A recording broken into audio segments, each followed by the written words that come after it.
Okay, let's see. Yeah, quit derping, computer.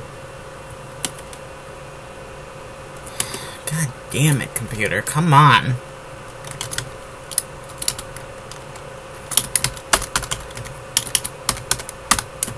Hobbs and Beck have been hit.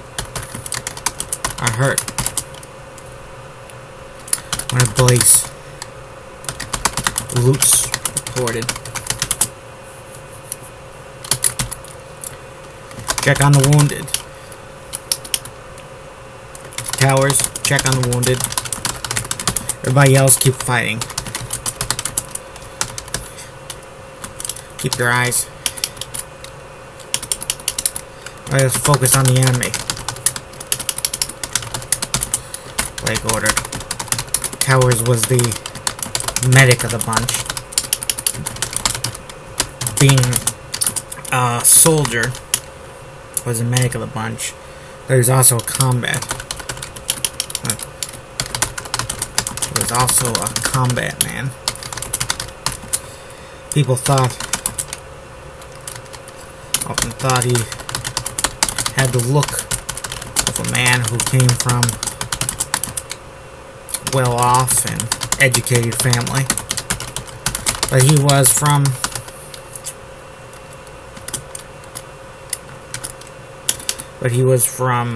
Hangman's Hill, industrial town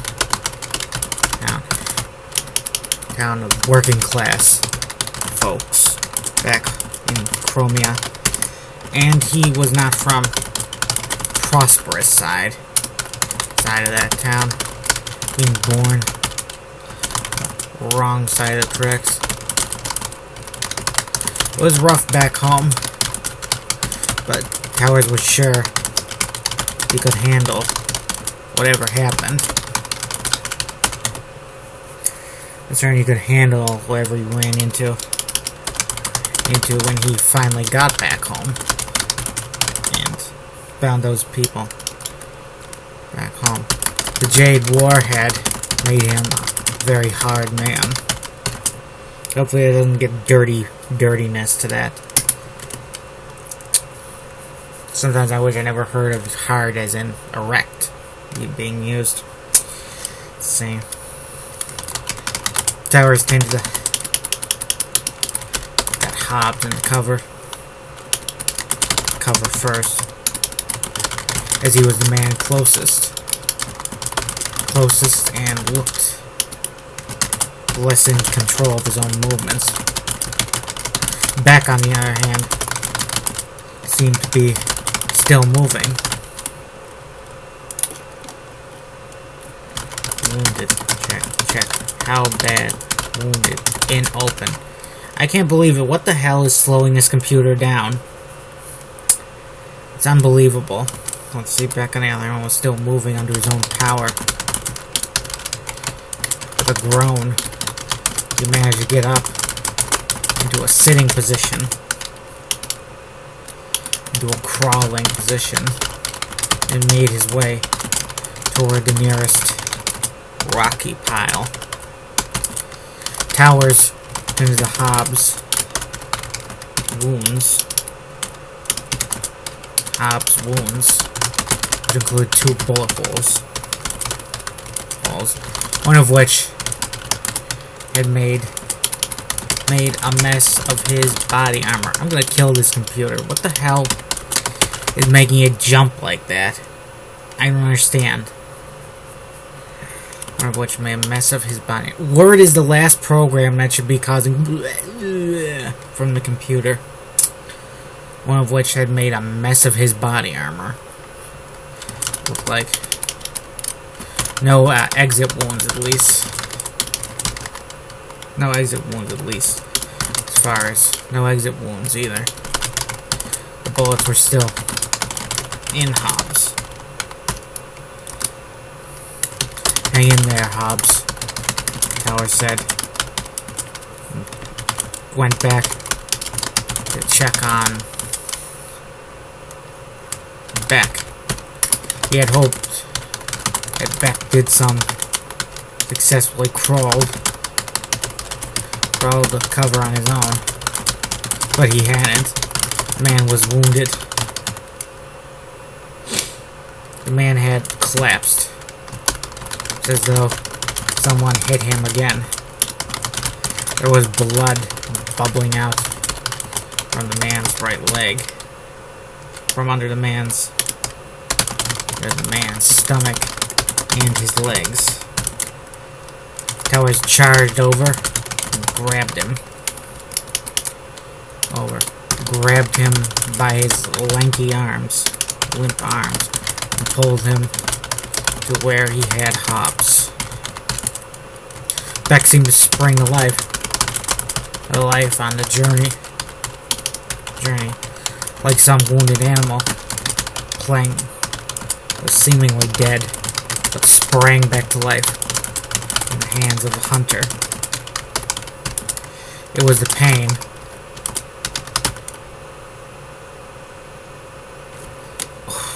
What the frickin' hell? It was the pain, Towers assumed, that had reanimated him. Keep calm, Towers said. Don't move. I think you're all torn up on the inside. Help. Beck groaned as Towers dragged him. Towers found himself imagining. Thought of that girl that Beck had back home. The one he was always talking of. He imagined meeting her after the war and telling her that his Beck's last words had been help, said in the most pitiful, mousy way those words could have been uttered. After the war. The phrase after the war came to Towers' mind. And is it Tower or Towers? Gotta keep track of such things, folks. It's vital to success as a writer.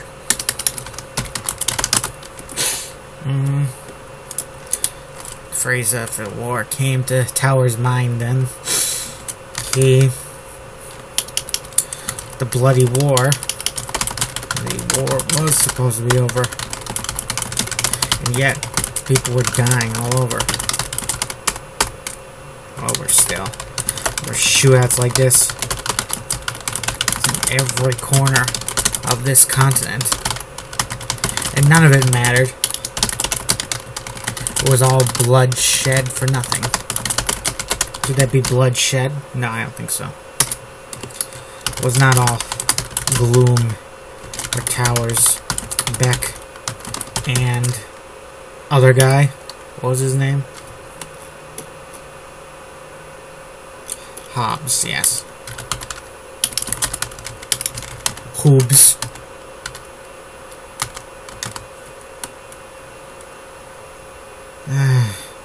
Bubs. Yeah, well, that's not my fault. This thing is having a conniption.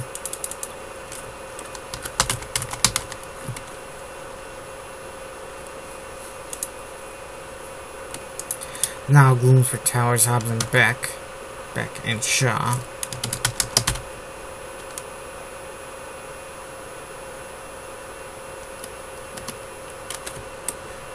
Damn it. It was now doom for Golden Beck, Shaw's, or in the minutes.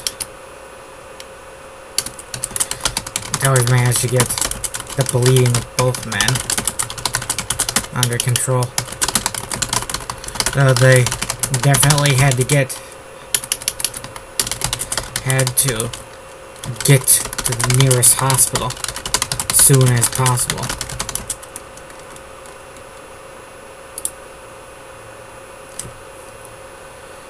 Come on! Are you freaking serious, computer? Why are you causing such a problem here? Computer, Come on. Jesus Christ. What is going on? What is the problem? What is causing the thing to be like this? Is it the internet? Yeah, you don't need to... Yeah, thank you for the save. That was very vital. It's so ironic. The computer almost crashes every time it saves on its own. It's like, yeah, we'll save and save the game, so you don't have to worry about losing this data. And then, whoop. Let's see, definitely got to nearest hospital as soon as possible. I got him stable. Towers proclaimed to his comrades. But we got to get them to a hospital as soon as possible. ASAP. We shall. Blake replied. Just got to... We need some guys. The guys who stepped behind us. Handle that. Towers looked to see if there were any wounded. Any Zetan troops moving up.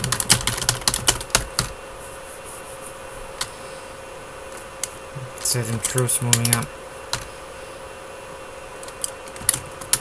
Behind him. He did not see one of them. They were probably still back at the cave entrance. Let's see, big cave. They're probably still at the cave then. Practically cowering.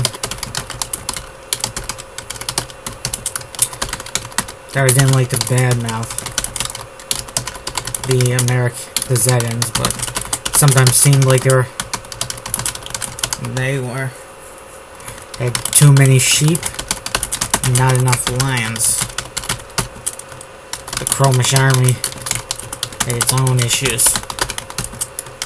Lots of lions, but not enough men in general. Thanks to the Great War and the Civil War.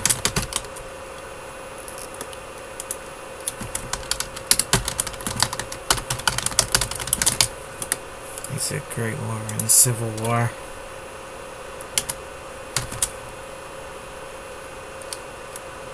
The pop was back home was critically depleted by all this fighting. Perhaps the Chromish were on their way to being an endangered species. Maybe in 100 years, the Zetans would have to come and colonize Chromia to make up for great deficiency. Pop deficiency.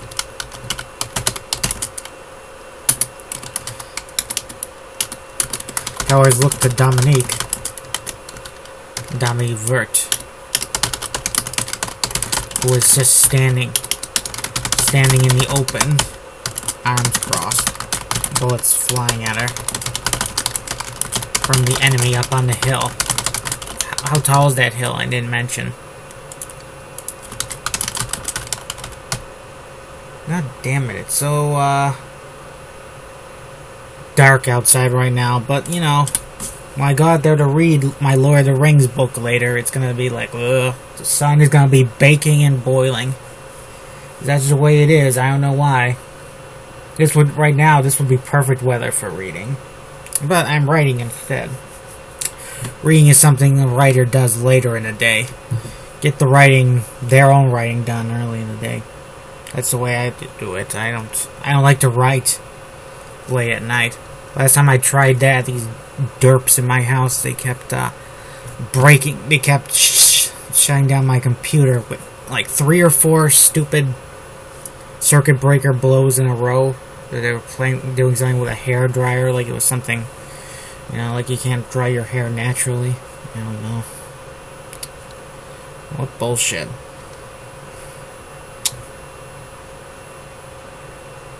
Let's see. Anyway, let's see. Yeah, I didn't lose much writing that day, thankfully. And I just gave up because, screw it. If you're gonna just mess at hair drying is more important. Let's see.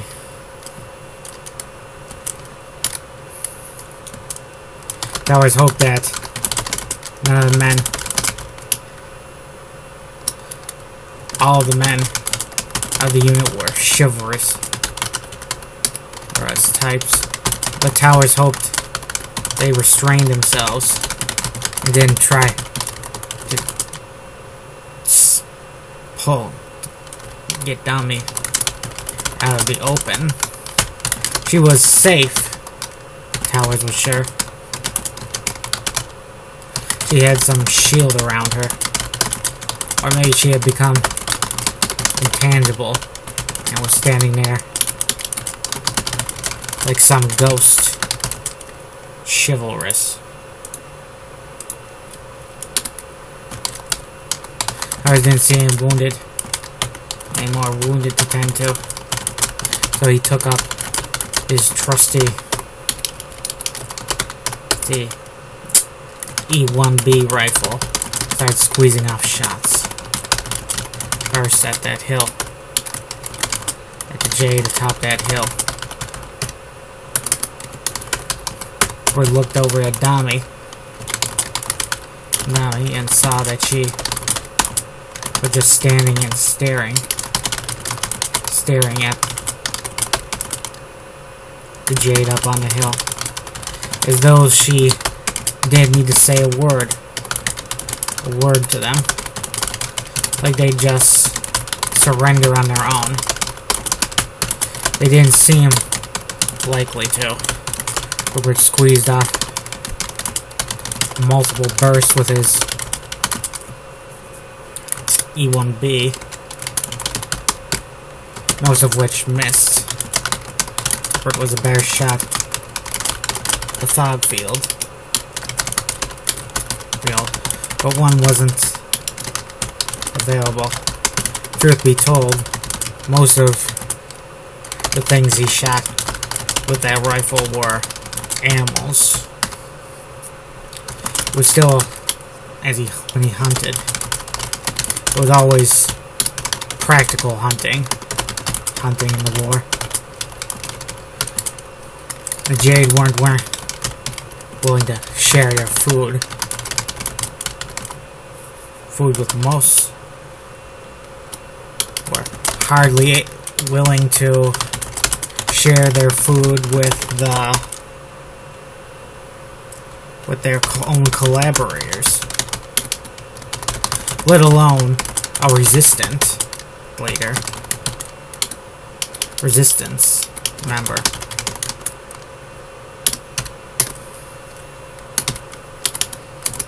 Rupert saw one of the commandos take up a fog field just as he was recalling his own use in battle. The man fired off 5 shots in quick succession, and on the fifth day, I let the horse one free. Let's see. And on the 5th shot, a Jade was finally felled by a bullet. He took it right through the chest, a bit above the heart. He tumbled away down the opposing hillside. The first of the Jade cut down. No, that's not the word. In battle. That word, it really varies how offensive it is to people, you know? Like, to some people, that word is like the equivalent of the N-word for a woman. And other people, they just use it so casually, like the British. You know, use it for men and women. Mostly men, though, I think. I'm not an expert on British slang. Let's see. First of the Jade cut down in battle. After what seemed like 10 minutes of shooting. Watch the flanks. Watch the flanks, Blake ordered. It was pitch dark out through the cave. Several men threw lit flares out there, and there was illuminate a lot of rocky walls and pillars. Rupert swore he almost caught sight. Thought he caught sight of something big and slithering in the dark, but assumed it was his imagination. At least there weren't any Jade sneaking around in there in that dark.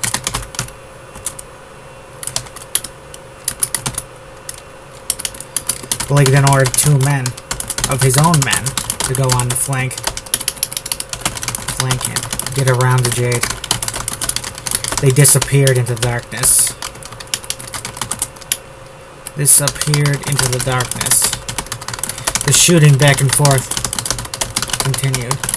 The MG was the biggest threat, though it jammed a few times during the battle.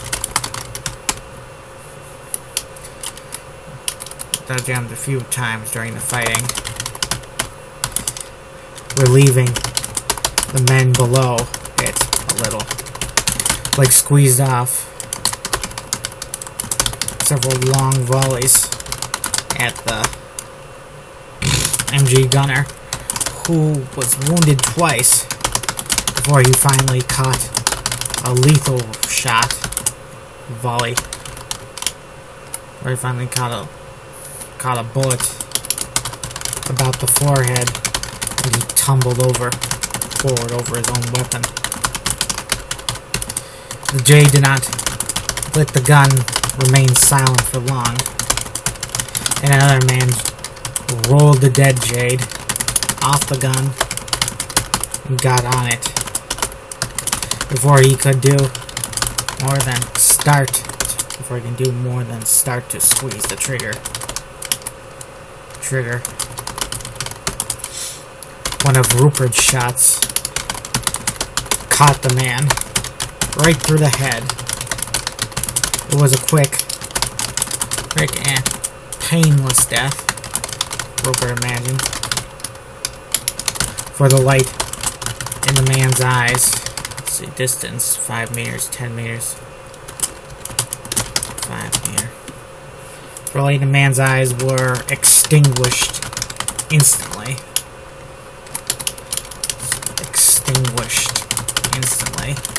He slumped over, just like the first guy. Nobody else got on the MG. It was not Rupert's first kill, but he hoped it would be his last. He had thought his days of violence were behind him. Of course, he thought the same thing in the shootout with Phantom's bodyguards. He didn't kill any of them, but one of them was wounded about the right shoulder, possibly maimed for life, possibly maimed for the rest of his days.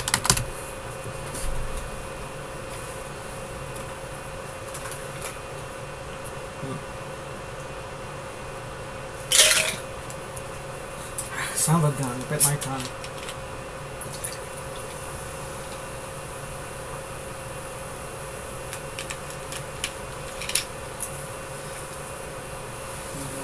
Let's see. Oh, I don't have room for this drink. There's a creature sitting on my desk.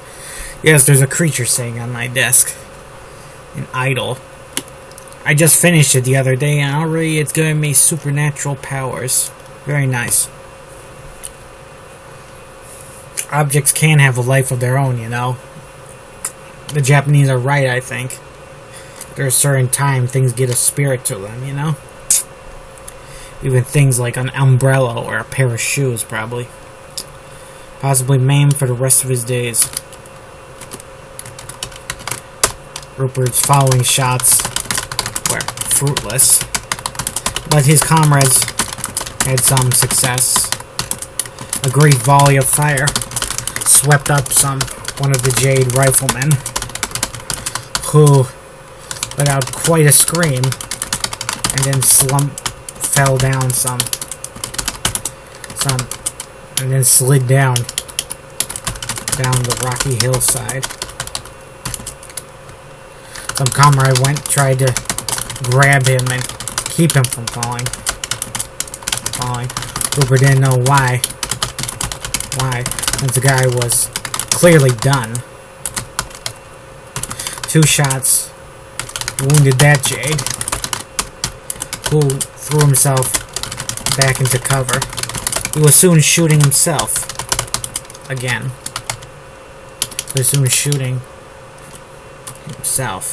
No, that's not right. He was shooting his own rifle. The bullets had caught him and wound him in the arms. The bullets that caught him then wound him in the arms.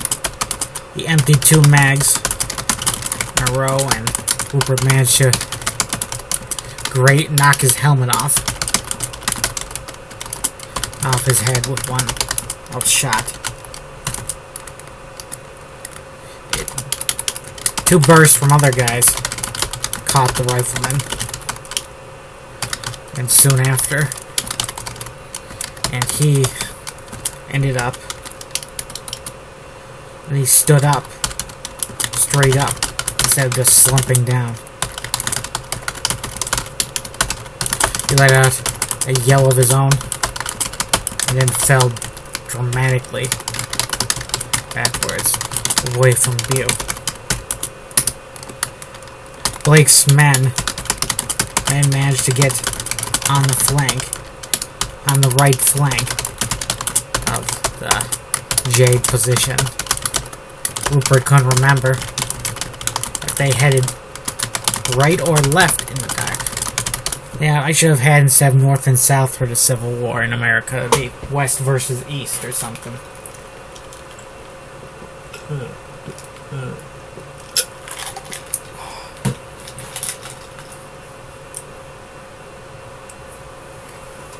Let's see. Remember if they headed left or right in the dark. They revealed themselves by firing off 2 whole mags into the Jade above them, and 5 meter off. 5 meter above and 5 meter away. Yeah, for once I feel a little like having some McDonald's tonight. I don't know why. Like some nice hash browns and a sausage biscuit.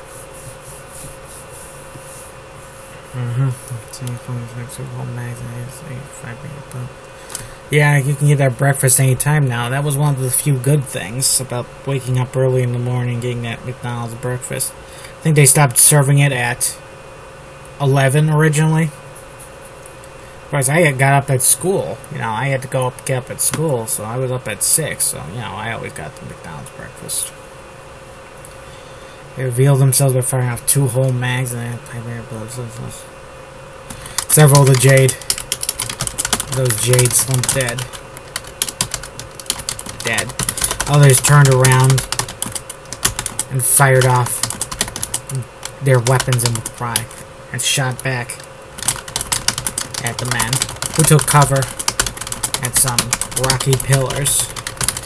They fired off a rifle grenade on the end of a fog field rifle.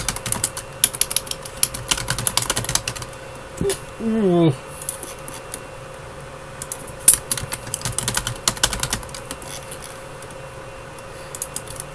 It bounced near the top of the hill off a bit of rock and exploded down the way. uselessly. Back at the front, fight, where the bulk, back at the front of the hill, where the bulk of Blake's men were shooting from. One of his men was caught and killed, mortally wounded. 2 bullets, one to the face, one to the throat.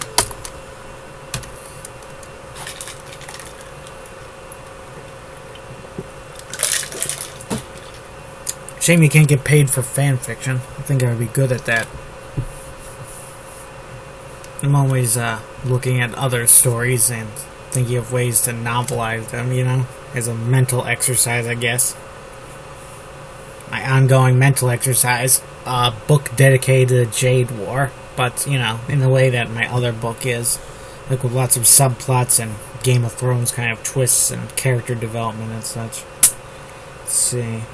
It's a little different. This is like a story about the aftermath of a war, not a war itself, though there are still parts in the war because I like to show versus tell. The man let out a groan and managed to squeeze off one last burst with his rifle, E1 rifle, before slumping dead. He was quickly dragged away to the darkness and cover by Towers, the medic.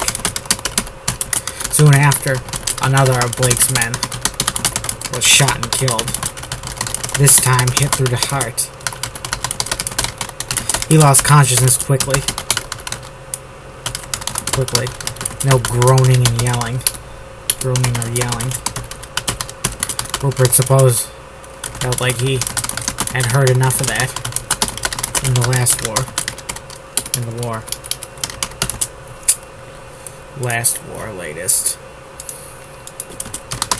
This shootout's going into extra innings, you know. I always thought it would be over by now and I'd be on to the fight with the snake monster.